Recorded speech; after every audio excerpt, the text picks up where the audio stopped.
पाणी, वीज, रस्ते हे सगळं देशासाठी महत्त्वाचं आहे. पण या प्रगतीच्या प्रवासात जर कोणाचं घर, शेती आणि संपूर्ण आयुष्य उद्ध्वस्त झालं, तर त्यांना आपण काय म्हणतो? प्रकल्पग्रस्त. पण खरंच प्रकल्पग्रस्त म्हणजे काय? मित्रांनो, प्रकल्पग्रस्त म्हणजे तो माणूस ज्याचं जीवन सरकारच्या एखाद्या मोठ्या प्रकल्पामुळे बदलून जातं. उदाहरणार्थ धरण, रस्ता, रेल्वे, सौर ऊर्जा प्रकल्प, जलसिंचन योजना इत्यादी. अशा कामांसाठी जर सरकारने तुमची जमीन घेतली, तुम्हाला तुमच्या घरातून हलवलं, तर तुम्ही प्रकल्पग्रस्त आहात.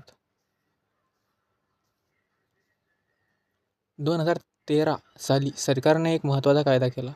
भूमी संपादन, पुनर्वसन आणि पुनर्स्थापना कायदा 2013. या कायद्यानुसार जर सरकार तुमची जमीन घेते, तर ती फक्त पैशावर न थांबता तुम्हाला मोबदला, मार्केट प्राईसपेक्षा अधिक, नवीन घर, रोजगार किंवा प्रशिक्षण आणि समाजाचा पुन्हा विकास हे सगळं देणं बंधनकारक आहे. पण दुर्दैव म्हणजे आजही हजारो लोकांना हे माहीत नाही. लोकांना मोबदला मिळत नाही, घर मिळत नाही आणि जेव्हा काही विचारतात तेव्हा त्यांना गप्प बसावं लागतं. पुढच्या भागात आपण बघणार आहोत प्रकल्पग्रस्तांचे हक्क काय असतात. पूर्ण लाईव्ह आवाज ग्रामीण महाराष्ट्राचा.